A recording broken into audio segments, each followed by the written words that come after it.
Good morning guys. आज मैं आपके लिए बाल विकास से संबंधित एक बहुत ही इम्पोर्टेंट थिंकर जीन पियाजे के बारे में बताऊंगा।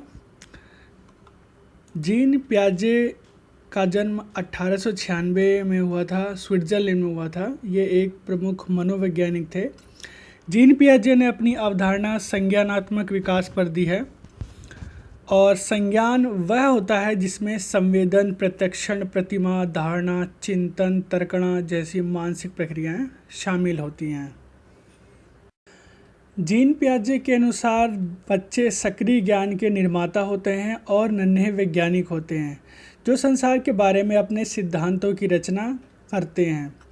पियाजे के अनुसार बच्चे अपनी दुनिया के बारे में लगभग सभी सूचनाएं अपनी गतिविधियों से खोजते हैं और उसे निर्माण करके प्राप्त करते हैं। इसलिए उनके सिद्धांत को संज्ञानात्मक विकास का निर्माणवादी उपागम भी कहा गया है।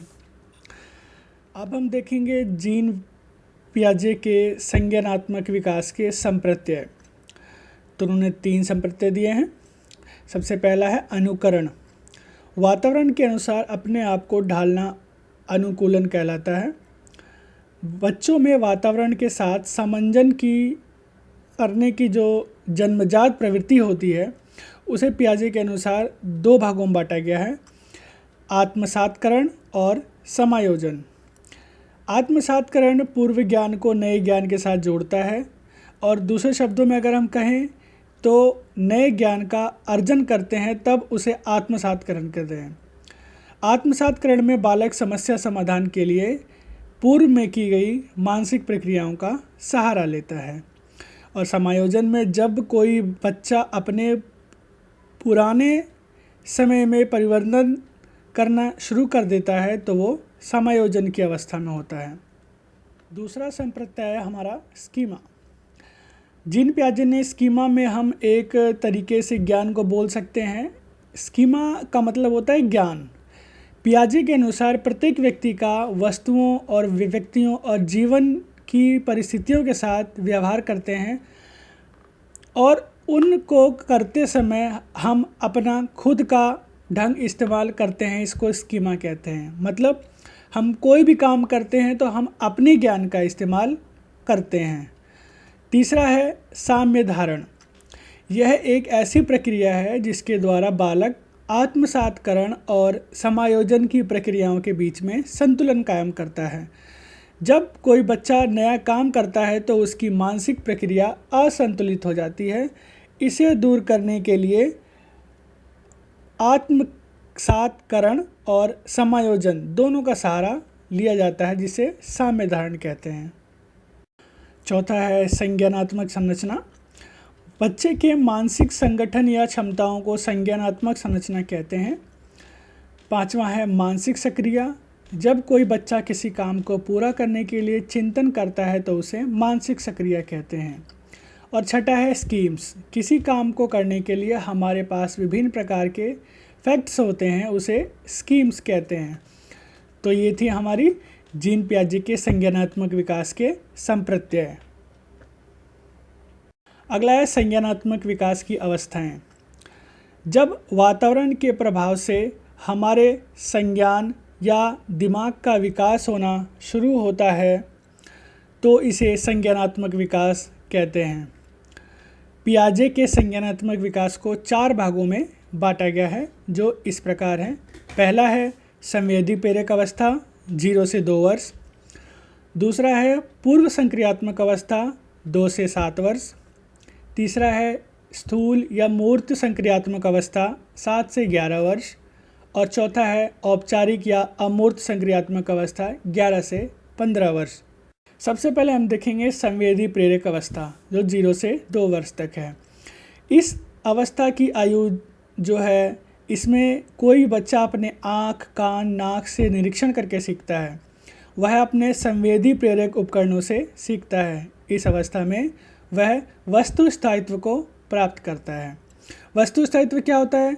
जब कोई बच्चा छिपी वस्तुओं को निकालने में सक्षम हो जाता है तो वो वस्तु स्थायित्व कहलाता है। जैसे यदि आप एक खिलौने को किसी कपड़े के नीचे छुपा देते हैं तो बच्चे को ये मालूम होता है कि खिलौना कहाँ है और वो उस कपड़े को हटाकर उसे ढूंढ लेता है।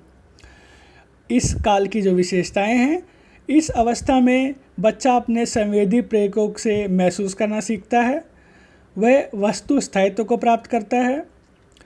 इस अवस्था में बालक वस्तुओं की पहचान करना सीखता है, किसी चीज़ को पकड़ना सीखता है और किसी वस्तु को मुंह में डालकर उसका अध्ययन करना भी सीखता है, और साथ ही साथ उसके हंसने और रोने की प्रवृत्ति भी विकसित होती है। दूसरा है पूर्व क्रियात्मक अवस्था, 2 से 7 वर्ष।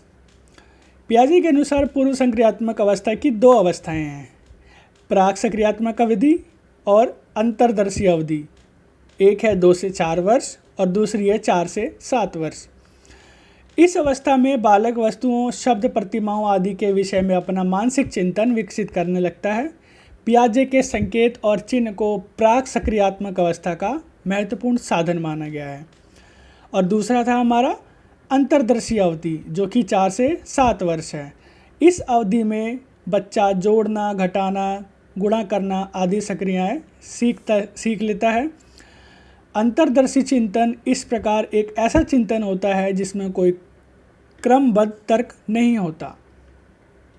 प्रत्यक्षात्मक चिंतन 4 वर्ष की आयु में बच्चों में प्रतीकात्मक और पूर्व धारणात्मक चिंतन विकसित होने लगता है।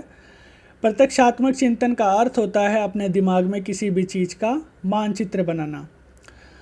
और दूसरा है चिंतन में यथार्थता, बच्चा अपनी कल्पनाओं और खुद के ही सपनों में खोए रहने वाली योग्यताओं को वास्तविक मानता है, और जिससे हम कह सकते हैं कि उसके चिंतन में यथार्थता आ जाती है। तीसरा है हमारा मूर्त संक्रियात्मक अवस्था, जो जन्म से 7 से 11 वर्ष है। इस अवस्था में बालक अपने सामने रखी हुई वस्तुओं पर चिंतन आरंभ करता है। बालक ठोस वस्तुओं के आधार पर आसानी से मानसिक सक्रियाएं करके समस्या का समाधान कर लेता है, परंतु यदि उन वस्तुओं को ना देखकर उनके बारे में शाब्दिक कथन तैयार करना हो और उनके सामने ऐसी समस्या उत्पन्न की जाए तो उसे हल नहीं कर सकते। इस अवस्था की विशेषताएं हैं, वस्तुओं के ऊपर तार्किक रूप से सोचना, वस्तुओं में विभेद करना, भाषा का पूर्णता विकास। इस अवस्था में बालक तरल, लंबाई, संख्या, भार के संप्रत्यय और इस पर चिंतन करता है। अगला है औपचारिक संक्रियात्मक अवस्था, जो है 11 से 15 वर्ष। इस अवस्था में बालक पूर्णतः तार्किक रूप से सोचना शुरू कर देता है। उसका संप्रत्यय बिल्कुल स्पष्ट होता है, हर वस्तु के बारे में अमूर्त रूप से सोच सकता है, उनके चिंतन में क्रमबद्धता आ जाती है। इस अवस्था में बालक के सामने वस्तु होना अनिवार्य नहीं है, वह उसके बारे में अमूर्त रूप से सोच सकता है, इसलिए उसे मूर्त संक्रियात्मक अवस्था भी कहते हैं। इसकी जो विशेषताएं हैं वो है स्वतंत्र तार्किक चिंतन करना, काम में क्रमबद्धता का आना, सामने वस्तु ना होने पर भी उसके बारे में सोच पाना, उद्देश्यपूर्ण सोच पाना, अनेक समस्याओं से जूझने की क्षमता का विकास होना, आगमनात्मक स्तर का विकास होना। ये थी जीन पियाजे से संबंधित कुछ महत्वपूर्ण बातें। आशा है आपको वीडियो अच्छी लगी होगी। वीडियो को लाइक, सब्सक्राइब व शेयर करना ना भूलें। धन्यवाद।